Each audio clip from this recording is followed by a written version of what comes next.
Refuse చేయగానే టెర్రరిస్టులందరినీ మేము shoot చేయాలని నిర్ణయించుకున్నాం సార్. ఒక టెర్రరిస్ట్ బయట ఒంటరిగా ఉంటున్నాడని మాకు ఇన్ఫర్మేషన్ వచ్చింది సార్. ఆర్ఎస్ పురంలో ఎంటర్ అవ్వలేని ఒక టెర్రరిస్ట్ ఒక పోలీస్ కి లంచం ఇచ్చి లోపలికి ఎంటర్ అయ్యాడు. ఆ పోలీస్ కి లంచం తీసుకోమని చెప్పింది కూడా మా ప్లానే సార్.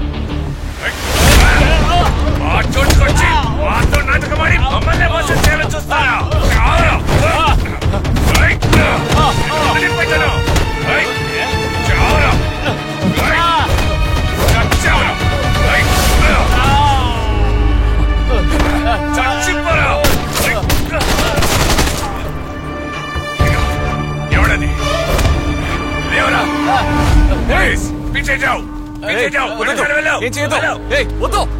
पीछे जाओ, వెనక్కి వెళ్ళు, దగ్గరికి రాకు, చంపేస్తాను, షూట్ చేయొద్దు, వెళ్ళకు, లేదంటే వెళ్ళి చంపేస్తాను, నేను చనిపోయిన పర్వాలేదు, ఈ ఆపరేషన్ విజయవంతం కావాలి, వీళ్ళని ఫినిష్ చేయండి, కిందకి తెచ్చావు, పడకండి, చుట్టూ పోలీసులు ఉన్నారు, నేను చెప్పినట్టు చేయండి, వాళ్ళందరినీ గన్ని కింద పడేవని చెప్పు, గన్ని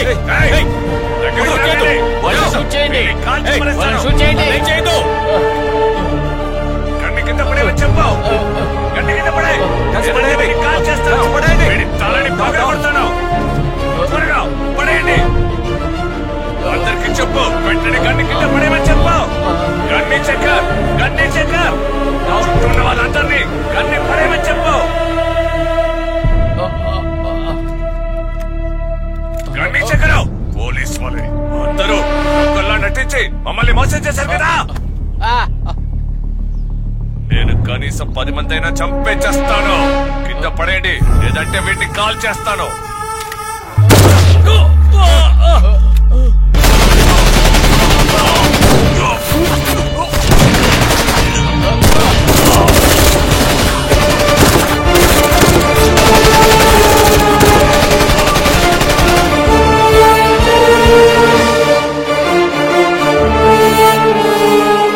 This is what happened, sir. ఓ అంతా ప్లానేనా? అయితే మీ చేతి గాయం కూడా ప్లానే. ఇంకా ఎందుకు కట్టుకున్నారు? తీసేయొచ్చు కదా. సార్ రిపోర్ట్స్ వచ్చినాయి, ఎయిర్లైన్ క్రాక్స్ ఉన్నాయి, so don't move your hand. This is not a plan, sir. It's a real injury. ముంబైలో ఆంధ్రాలో డైరెక్ట్ గా అటాక్ చేసే కదా టెర్రరిస్టులను చంపారు. దీనికింత పెద్ద డ్రామా అవసరమా?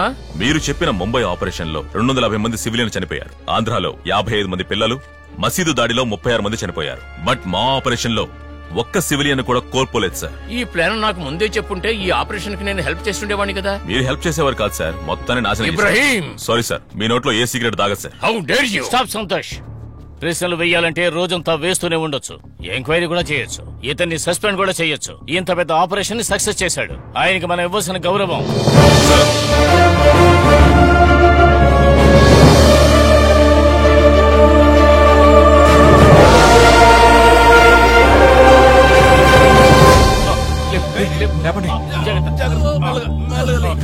తప్పలేదు, తీసుకోండి, వెళ్ళగా నెమ్మదిగా.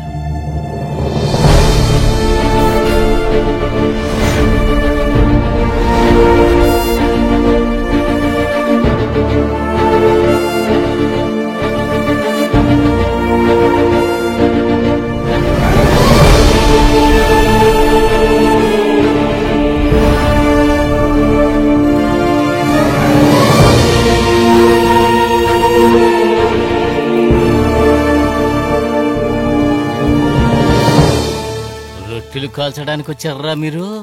బచ్చాకే లోట్.